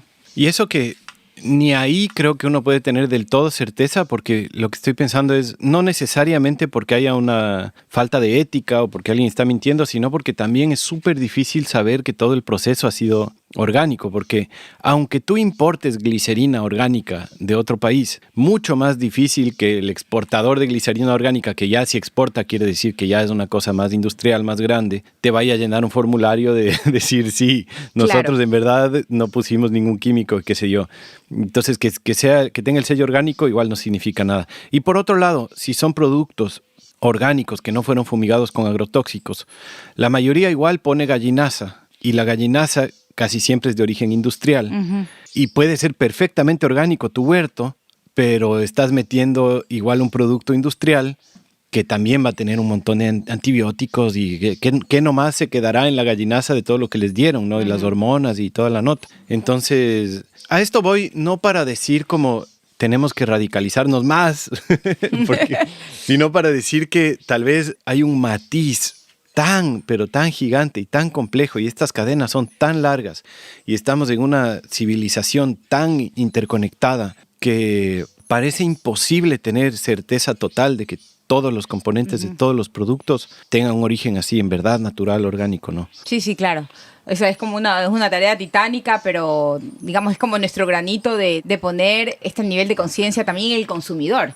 Porque si cuando vienen consumidores a la tienda y se quedan así como, a veces son conversaciones muy incómodas, uh-huh, pero si ya tú le dejas esa semilla en su conciencia, son personas que también deberían de exigir información a otras tiendas y a otros productores, y así como que la cadena puede ir naciendo, ¿no? Porque si no exigimos nosotros como consumidores, como tú dices, el mundo industrializado, el que está del otro lado, que es el que nos provee, va a decir como, bueno, como todos son zombies aquí, nadie cuestiona, yo voy a seguir haciendo lo que quiero y poniendo el hashtag o la etiqueta que a mí me venga en gana. Claro. Entonces sí, estamos aquí para eso, en esa misión. Sí, creo que es valiosísimo el ejercicio de reflexionar sobre esto, ¿no? Uh-huh. Yo mismo, que llevo, 12 años como en estas reflexiones, no me había puesto a pensar a fondo en lo de la gallinaza hasta hace pocos meses, ¿cacha? Claro. Y eso que es casi que mi trabajo, pensar en esas cosas. Y lo importante es eso, como estar en verdad dándole vueltas y entendiendo el producto y de dónde viene y quién hizo qué con esto. Y tal vez siempre, si es que nos vamos suficientemente al fondo, vamos a encontrar pequeñas contaminaciones, pero es importantísimo el ejercicio de analizarlo, de reflexionarlo. Pero a mí me tocaste una fibra, Felipe. Ay. A mí me tocaste la fibra de radicalizarnos más. Digamos, ¿qué quiere decir radical? Raíces, las raíces. Y eso me lleva al suelo. Y si radical quiere decir ser más consciente todavía con la salud del todo y la salud del suelo, entonces, y esto para mí es ser radical, entonces con mucho gusto soy radical. Uh-huh. Porque estoy tocando las raíces, estoy cuidando las raíces, ¿ya? Y Yo pienso que ahí sí me tocaste una fibra, porque nosotros puede ser que todavía no vamos suficiente al fondo todavía de los productos que nosotros tenemos en la tienda. Pienso que tenemos que aprender. Yo sabía esto, por ejemplo, de la gainaza, yo lo sabía, pero son cosas donde nosotros tenemos que ir al fondo, ¿ya? Y ir más adentro y hablar más claro todavía con nuestros proveedores. Entonces sí, eso es un aprendizaje. Gracias por tocarme esta fibra. Bacán.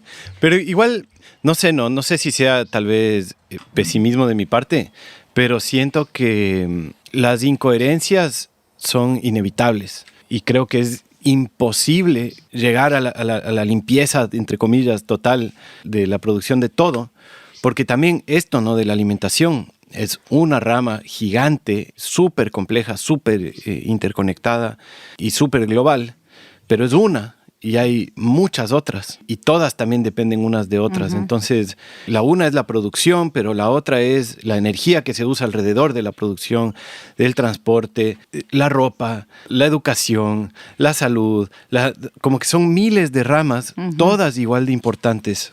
Y todos vamos a caer en incoherencias inevitablemente en todas. Yo mismo, y en las cosas más cercanas a nuestro corazón, ¿no? Yo, por ejemplo, la minería me parece así como la cosa menos aceptable en nuestro territorio. Yo pienso que deberíamos ser radicales en contra de la minería. Nada de minería, peor a gran escala, etcétera. Pero tengo un smartphone y tengo una computadora y estoy grabando en unos micrófonos hechos con minerales sacados de la minería y no estoy dispuesto a renunciar a eso todavía, ¿cachai? Claro.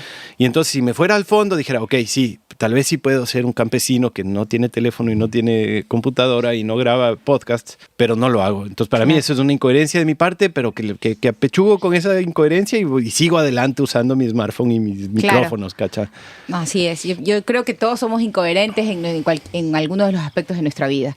Pero lo importante, Felipe, yo pienso que es estar consciente de esa incoherencia y trabajarla, ¿no? Porque tú podrás ser más incoherente en unas cosas y yo en esas cosas soy menos incoherente, pero yo tengo otras incoherencias mayores que tú en otros aspectos y así. Exacto. Entonces, es irlo trabajando, es estar consciente.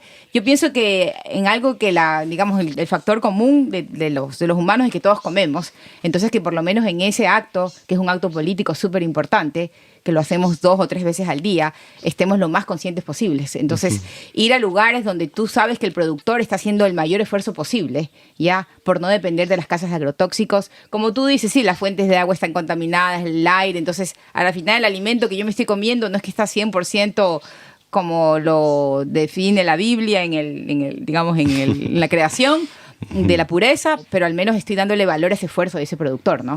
Y así se van también multiplicando esas prácticas. Entonces, sí, claro, no se puede hablar de nada, porque nada es perfecto tampoco, todo es perfectible, pero ahí estamos. La naturaleza es perfecta. La naturaleza es perfecta, correcto. Entonces, claro, y sobre todo en los tiempos que estamos viviendo ahora, que estamos expuestos a la tecnología, renunciar a ello, yo creo que pocas personas en este mundo lo han hecho. De todas maneras son herramientas necesarias para nuestro trabajo de día a día. Todos tenemos un teléfono, pero sí tienes un teléfono, entonces ser responsable de no estarlo cambiando cada rato. Cuando las compañías telefónicas te mandan los mensajes de tentación, cambie su teléfono, da los planes, ni sé qué, que creo que todos recibimos esos mensajes. Entonces estar como conscientes y decir, a ver, parar y decir, ¿lo necesito realmente o es un deseo? La ropa y etcétera. Entonces, yo pienso que quiero mencionar dos cosas. Todos tenemos incoherencias, absolutamente. La permacultura te guía a salir de algunas coherencias. Entonces uno tiene que trabajar en estas incoherencias que tenemos. Donde no quiere o no puede renunciar, nosotros también tenemos un carro, tenemos nuestros teléfonos, tenemos que comer a veces afuera donde no hay comida orgánica y quiere decir que doy este $, al final que pago una parte es subvencionada del medio ambiente o de las próximas generaciones. Entonces, donde hay esta incoherencia que no podemos o no queremos renunciar, hay otro mecanismo, pero solo se tiene que utilizar porque no se tiene que malinterpretar. Es la compensación. Y la compensación es un gran tema mundial que ahora están, por ejemplo, la compensación del CO2 y así. Pero no se tiene que malinterpretar en esta manera. Nosotros tenemos que tener nuestro plan de compensación. Lo que nosotros hacemos es mínimo. Nosotros sembramos, por ejemplo, 300 árboles al año, mínimo. Entonces, esto es la pequeña compensación de estas incoherencias que nosotros tenemos, ¿ya? Uh-huh. Pero yo quiero otra vez decir, estos negocios multimillonarios de la negociación del CO2 que están haciendo ahora, eso no es la manera, porque no están trabajando internamente. Y antes tienen que hacer todo para bajar las incoherencias que uno tiene y después hablamos de la compensación. Y eso no lo están haciendo. Ellos quieren seguir contaminando, pero después en otro lugar compensar. Eso no es la manera.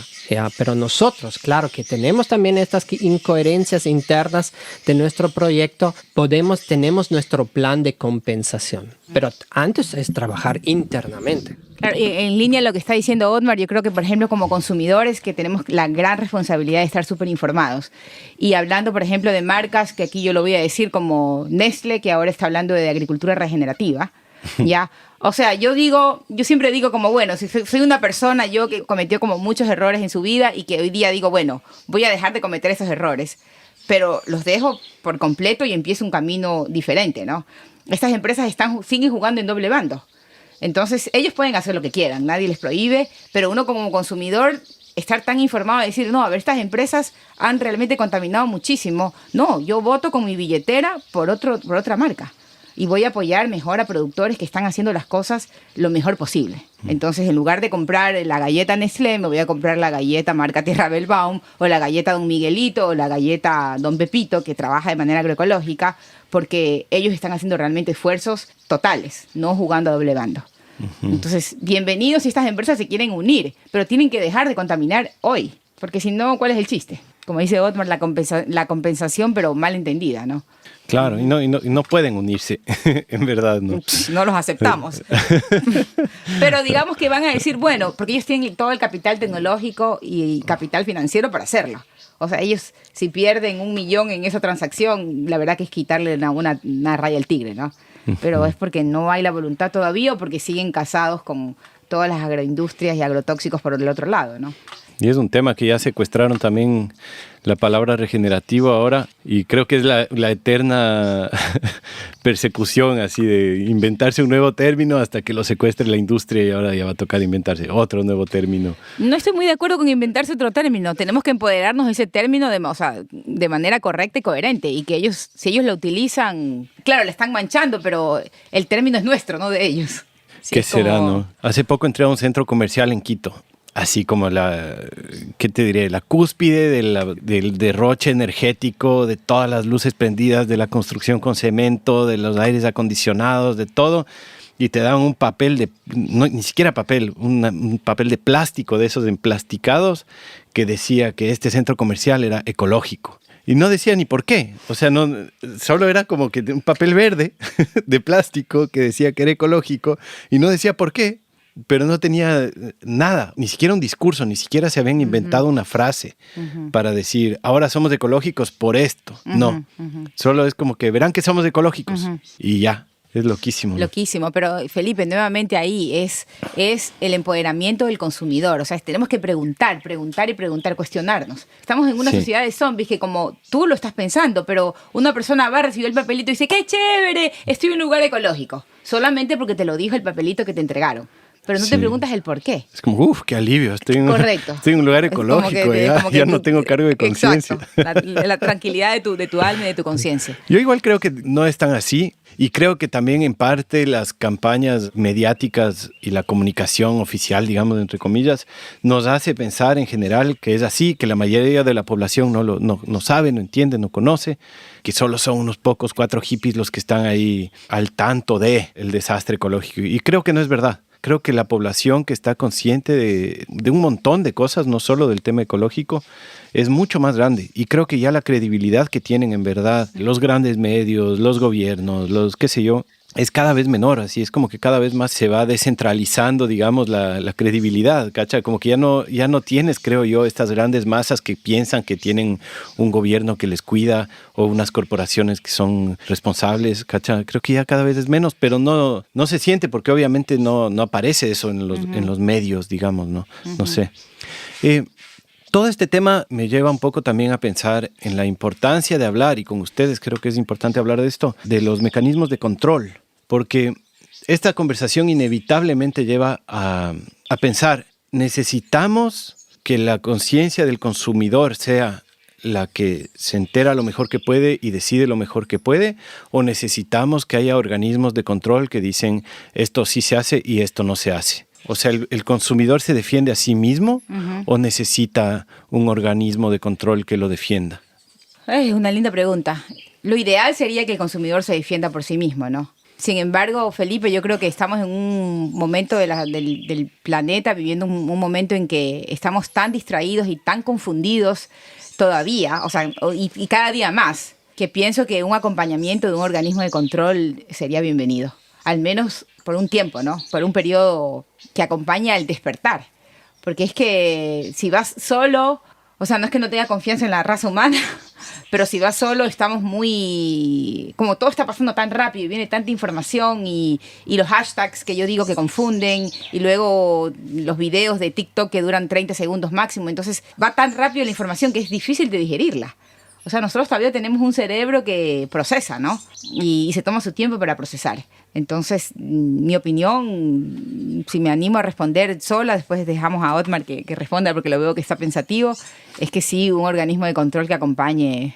Pero después también, ¿qué base ética tiene ese organismo de control, no? ¿Y a quién responde? Correcto. Entonces tiene que ser totalmente independiente porque, como tú dices, ¿a quién responde? Entonces, si responde a un gobierno que está muy influenciado por los lobbies de farmacéuticas o de agrotóxicos, entonces como que volvemos a lo mismo, ¿no? Uh-huh. ¿Qué piensas tú, Oti? Es una pregunta bien difícil. Digamos, aquí hay unos mecanismos aquí en Ecuador y también yo pienso que mundialmente, que es esto de los SPGs, por ejemplo. Sistemas participativos de garantías.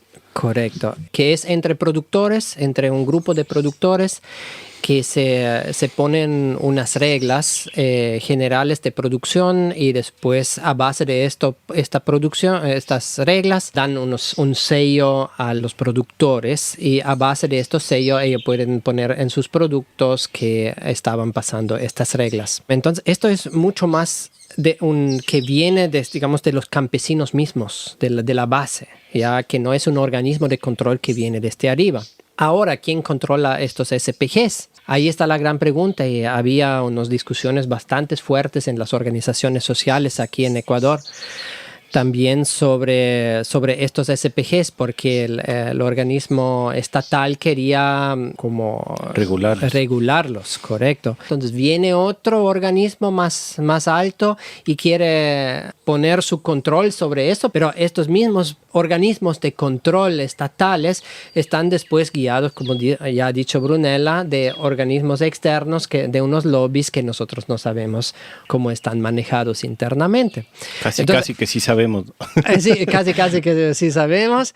Entonces, tiene que ser, y ahora otra vez la fibra que me tocaste antes, tenemos que ser, y es una linda frase, la palabra y la realidad es una sola. Eso tenemos que seguir, tiene que ser dentro de toda la fibras que tenemos adentro y las incoherencias que tenemos, bajarlas lo más posible. Y compensar si no podemos bajarla por completo. Y tener la transparencia, también transparentar las incoherencias que tenemos. Eso sí, yo pienso que es muy importante. Uh-huh. Y nosotros, cuando a nosotros entran también clientes y nos preguntan y así, nosotros hablamos.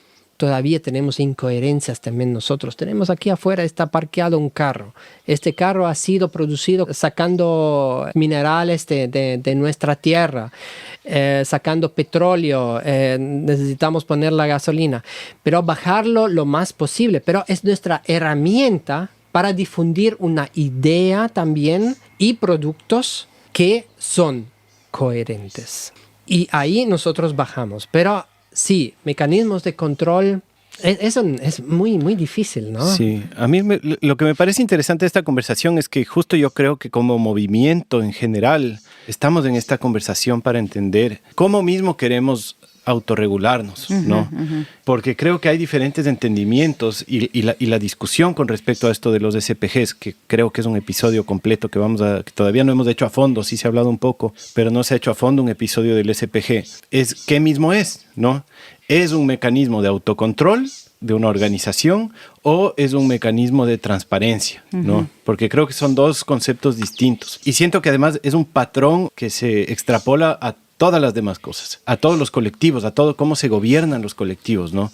Un colectivo, si es que realmente quiere autogobernarse y la gobernanza tiene que ser horizontal y tiene que ser distribuida y tiene que ser descentralizada, entonces no podemos crear mecanismos de control que requieran de comisiones que controlen a los otros miembros, porque aunque comience chiquito, esa es justamente la pauta que termina en un gobierno paternalista que dice, yo te digo lo que puedes y lo que no puedes hacer. Yo te digo si puedes llevar el sello o no puedes llevar el sello. Y por eso me parece súper interesante el SPG de la red, o al menos de la manera que yo lo entiendo, que es como vamos a analizar qué tienes y vamos a transparentar lo que haces, básicamente. No te vamos a decir, esto sí puedes hacer, esto no puedes hacer, sino vamos a decir, a ver, ¿qué haces? Y plásmalo en este sello, ¿no? De alguna forma. Y bueno, ya como digo, haremos un episodio más a fondo, pero tiene pétalos. No, yo no me sé todos los pétalos, pero digamos, hay la producción, la energía, el agua, qué sé yo. Y entonces, tal vez no estás siendo 100% coherente con el agua. Ok, tal vez tienes un medio pétalo ahí. Y lo que importa es la conciencia de que estás trabajando en llenar ese pétalo del agua, pero no quiere decir que mientras no lo tengas lleno no tienes el sello, por ejemplo. Sino que le estás diciendo a tu cliente, sí, este es mi pecado, soy transparente con mi pecado, con el tema del agua, por ejemplo, qué sé yo, uso el agua del municipio, ¿no? Para hacer mi producto, uso el agua del municipio. Eso para mí ya no es un pétalo lleno del agua, porque no estás siendo regenerativo con el agua. No quiere decir que no debes tener el sello, no quiere decir que no puedes vender tu producto con nuestro sello, no quiere decir que no puedas ser parte de nuestra organización. Quiere decir que eso es algo que estás consciente que no estás haciendo bien, que vas a trabajar en mejorarlo y que el cliente va a saber lo que tú estás haciendo. Sí, yo tengo ahí, bueno, para mí tú estás asumiendo ahí que el consumidor está realmente siempre leyendo toda la información que hay detrás del sello. Y los consumidores no se quieren dar, no es que no tienen el tiempo, porque tenemos tiempo para otras cosas. No se quieren dar el tiempo de leer y decir, bueno, este producto tiene este sello, voy a entrar al sitio web y a leer qué le falla, porque fija transparente, pero los consumidores ya ven y hacen el efecto halo, ¿no? Entonces, yo veo este sello aquí y quiere decir que todos los productos están bien, porque no nos damos el tiempo. Estamos en TikTok todo el tiempo, ¿no?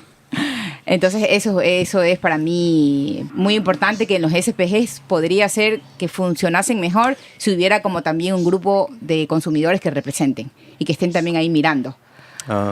Fuera como, para mí es como más horizontal, ¿no? Porque ahí pones como a dos grupos, los proveedores y los consumidores, que están adentro. Entonces también los consumidores están regulando las acciones de los productores. Y después, para mí, lo transparente, Felipe, para ir por ese lado, yo pienso que también los productos de la industria son transparentes. Porque si tú ves la etiqueta de una mayonesa, te ponen huevo, aceite, ni sé qué, y luego todos los códigos de cosas que ni siquiera conocemos. Pero te están diciendo lo que hay. Pero eso es algo bueno para el consumidor, no, porque la gente ni siquiera se entera de lo que dice la etiqueta. O sea, es bueno que haya esa transparencia, por lo menos. Creo que no es transparente en todos los sentidos. Puede ser transparente en la lista de ingredientes, que creo que es algo positivo, que haya una lista de ingredientes. No creo que es transparente en todo lo que hay detrás, ¿no? En el marketing y en los subsidios. Pero claro, sí creo que es positivo que haya una lista de ingredientes. Claro, Sí. pero lo que le falta a la industria es poner harina con agrotóxicos, huevos orgánicos, miel con agrotóxicos. Entonces ahí el consumidor tiene la total información. Lo que pasa es que no quiere poner esa palabra, ¿por qué? Porque el consumidor le daría miedo, no. El día que llega una etiqueta que me diga, voy a comer en mi caja de cereales maíz con agrotóxicos, huevos orgánicos, ahí yo decido. Esa es la verdadera transparencia. Quiero ver qué empresa es valiente y lo pone. Eso sería como el mundo ideal, ¿no? Parte de... Una cosa también en los SPGs, para mí sí es también importante mencionar, sí hay excluyentes. Para entrar a todo este sistema de SPGs, para mí unos excluyentes súper importantes son el no uso de agrotóxicos adentro. Si no, sigue comercializando como siempre lo ha hecho. Pero para entrar a un SPG de agroecológico, la primera cosa que tiene que ser, por eso hemos hablado ya antes, es un proceso interno de dejar insumos que dañan el suelo, porque nosotros estamos trabajando para el suelo y para el agua, ¿ya? Como permacultores. Entonces, estos son excluyentes. Si estás utilizando agrotóxicos, bueno, sigue adelante con tu camino, pero no puedes ser parte del SPG. También transgénicos son otros temas, abuso laboral, por ejemplo, de no afiliar también y dar seguro social a los trabajadores. Estos son para mí excluyentes. Tiene que ser como un contrato social dentro de la sociedad. Eso no lo hacemos. Entonces, a partir de ahí, todos tenemos nuestro camino y todos tenemos cosas que mejorar, y esto nunca va a terminar porque la perfección solo hay la naturaleza misma. Eso es perfecta. Pero esos sí son excluyentes para mí, súper importantes. Y ahí empieza todo. Pero complejo también como poner esa línea en todos los pétalos, ¿no? O sea, ¿por qué, por ejemplo, es un excluyente ese y no por decir que un producto sea importado, por ejemplo? O sea, ¿por qué si es que viene en un contenedor desde China que después vino, qué sé yo, que antes vino desde Rusia y que entró por tal puerto y luego se fue en un camión a no sé dónde y qué sé yo, y que tiene tal vez un impacto comparable o superior o inferior o por ahí con los agrotóxicos, por ejemplo? ¿Por qué? Digamos, ¿cómo pones las líneas en todos los pétalos y en qué medida? Porque ahí es donde ya necesitas un control, digamos, desde arriba, ¿cacha? Y esa es la parte que, para mí, el germen del problema jerárquico humano, así como el rato que dices, yo te dejo a ti o no te dejo a ti por tal o cual cosa, ¿cacha?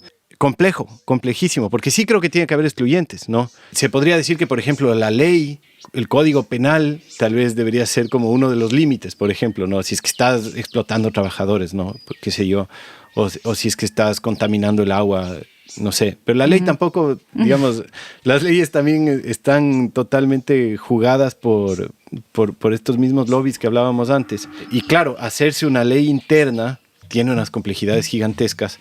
No sé, yo por ejemplo, yo estoy súper de acuerdo con ustedes que los agrotóxicos son algo, para mí, un límite en mi tierra. Por ejemplo, yo jamás en la vida me compro un agrotóxico, jamás en la vida aplico un agrotóxico en mi terreno, pero sí he conocido experiencias de gente que sí hace un pequeño uso de agrotóxicos porque no hay otra forma de la sostenibilidad, de la manera de regeneración que practica esa persona, no ha encontrado todavía la vía para no usarlos, ¿sí?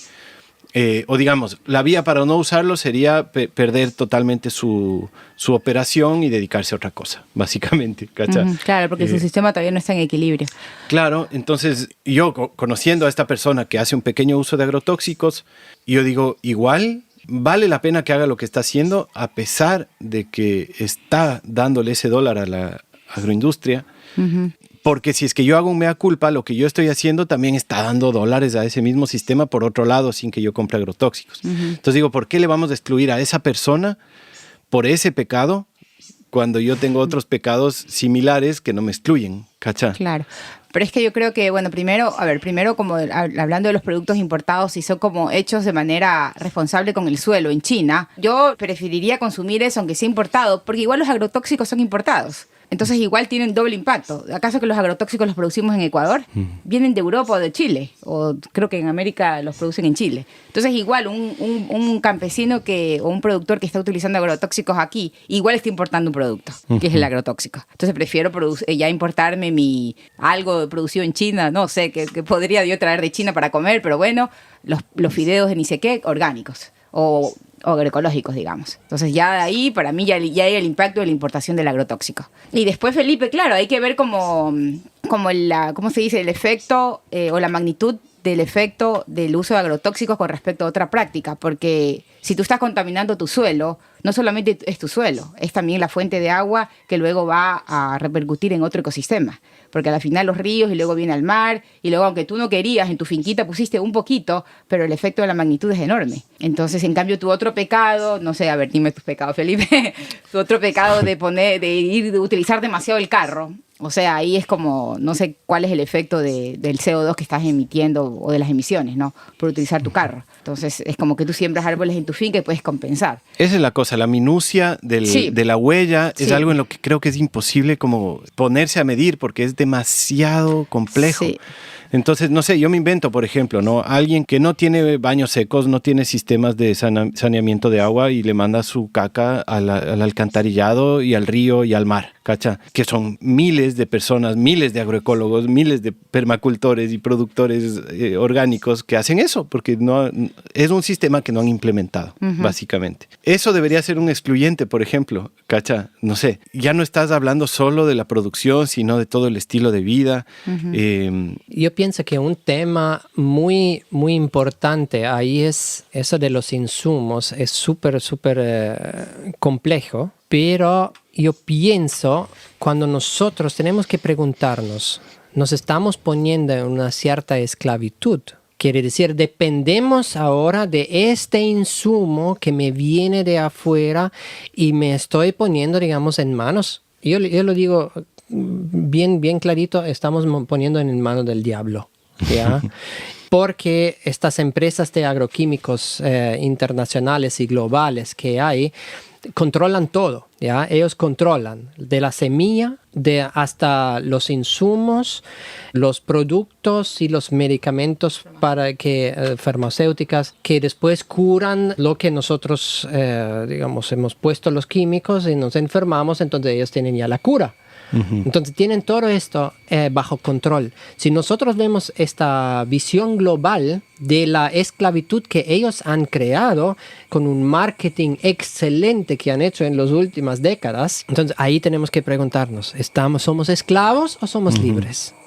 Claro, pero hay matices. Digamos, todos participamos de alguna u otra manera en alguna de estas gigantes industrias y hay maneras de participar en donde no estás esclavizado y hay maneras en las que sí. Igual, creo que eso es un autoanálisis porque no creo que podamos medir, ¿no? A ver, ¿estás o no estás esclavizado? ¿Cacha? Pero tampoco quiere decir que el uso cero sea posible. En agrotóxicos hay sistemas que pueden tener uso cero, y hay otros sistemas que podrían depender un poquito y hay otros sistemas que pueden depender 100%, ¿no? Yo, por ejemplo, en mi familia, yo pienso que la industria farmacéutica es la cosa así más terrible que hay en este planeta, ¿no? Que genera la mayor dependencia, que causa la mayor falta de salud en la población, etc. Pero cuando uno de mis hijos tiene una infección, yo le doy un antibiótico, ¿cacha? Y les he dado casi nada, poquito, unas 2 veces, 3 veces, así 4 veces entre todos mis hijos, pero les he dado, ¿cacha? He dependido, porque probablemente si no les daba, nos hubiéramos metido en problemas de salud más graves, pero no soy esclavo de la industria farmacéutica, ¿me explico? Es como que hay matices, ¿no? Hay matices. Y hay gente que no sé, que tiene un cáncer y decide irse por una quimioterapia y pucha, ya es una dependencia mucho más fuerte y a la vez no necesariamente tiene que ser esclava, ¿me explico? Claro. Es como que tenemos matices y todos pertenecemos en mayor o menor medida, excepto los verdaderos campesinos que viven realmente aislados o los pueblos aislados en la selva o qué sé yo. Todos dependemos en mayor o menor medida de ese sistema, ¿no? Entonces poner las líneas rojas es como súper difícil. Claro, lo que pasa es que si pones el tema de, digamos, el ejemplo de los antibióticos y de las infecciones, o sea, la humanidad siempre ha vivido con infecciones. O sea, es porque estamos vivos, estamos expuestos a bacterias y a organismos, virus, etcétera. Entonces, más bien agradecerle a la ciencia por haber creado estos, digamos, este mecanismo del antibiótico, tomado con responsabilidad, obviamente, porque antes nos moríamos por cualquier infección, ahorita ya las causas de muerte son otras, ¿no? Y ahora las causas de muerte están relacionadas más bien con los agrotóxicos. Entonces, por el tema del antibiótico, agradecerle a la ciencia y cuando el cuerpo lo requiera, en casos emergentes, pues bueno. Pero en el tema de los agrotóxicos, la humanidad pudo producir por muchísimos años sin agrotóxicos. Eso es nuevo para la humanidad. Entonces, ese es el tema, Felipe, de que la humanidad vuelva a esa libertad. Y si tú dices un poquito, es como el adicto a cualquier droga que solo dice, la puntita. Claro, exacto. El un poquito. Entonces eso ahí, bueno, la verdad es que me llegó la mosquilla, un un poquito. Y esos son efectos que ya ahora ya hablando del ser humano, la medicina integrativa está diciendo que eso es un efecto cóctel. Que si tú comes por aquí un alimento con agrotóxico y el de acá orgánico, otro poquito al final del año, eso se va acumulando en tu cuerpo. Y entonces ahora ya la ciencia médica está hablando de los disruptores endocrinos, del cáncer, de las enfermedades neurodegenerativas, y les están atribuyendo muchísimo a los pesticidas y a este tipo de cosas. Entonces ya dejemos un ratito la salud del suelo, que es imposible no conectarlo. Pero hablemos del ser humano, hay gente súper sensible. Entonces, si ese agricultor dice solamente utilicé un poquito, no sabe la repercusión que está teniendo en una persona. Y te lo digo no por experiencia, digamos, hasta aquí, gracias a Dios de la familia o así, pero es que es increíble. En la tienda tenemos personas que vienen de cierta edad. Ayer vino la señora de unos 70, 80 años. Yo soy súper sensible a los agrotóxicos, por eso estoy aquí. Me duele la cabeza. Entonces, la señora es nuestra clienta porque ella ha visto que su cuerpo es muy sensible al agrotóxico. Entonces, ¿cómo tú sabes lo que estás haciendo en tu finca si no le va a repercutir en la salud de una persona? Entonces, ese es un poco el tema, ¿no? Esta interconexión y reconocer este interser que tenemos, ¿no? Sí. Complejísimo el tema. Sí. Hermoso, pero complejo. Acabo de ver que estamos 2 horas hablando. Yo no tenía idea. Yo pensaba que estábamos 1 máximo y todavía quería irme de largo, pero creo que el tiempo ya está apretando. Chévere. En todo caso, este debate me parece súper interesante abrirlo. No tengo intención de cerrarlo porque no creo que hay como maneras de decir, ya descubrimos cómo solucionar el tema complejo. Pero qué bonito que quede así abierto, que sigamos la conversación y ojalá con otros invitados también que sigamos hablando de esto más adelante. En todo caso, valoro muchísimo su input en esto y también su batalla inclemente contra los agrotóxicos. Me parece genial. No sé si quieran aprovechar estos últimos minutitos para decirle a la audiencia tal vez cómo encontrarles, en dónde nomás se encuentran en el mundo virtual y en el mundo real. Y eso, algunas palabras también de despedida. Gracias, Felipe. No, agradecerte por esta oportunidad. De verdad que ha sido una conversación muy bonita, muy enriquecedora. Bueno, nos pueden encontrar físicamente. Nosotros siempre estamos muy enamorados de lo físico, de darle la mano a las personas. Así que en Bahía de Caracas estamos justo a la bajada del puente. Cuando uno viene de San Vicente hacia Bahía está nuestra tienda. Es una van, es una combi roja, que por eso la tienda se llama Convida también. Hicimos ahí un juego de palabras entre vida, con B dentilabial, como nos enseñaron en la escuela, pero le pusimos con la B labial porque juega con la combi, ¿no? Y de convidar también, Y ¿no? de convidar, de compartir, correcto. Entonces estamos ahí con nuestros productos, con los productos de otros productores y artesanos responsables. También hacemos envíos a nivel nacional de los productos y de nuestros servicios. También estamos más en Manabí.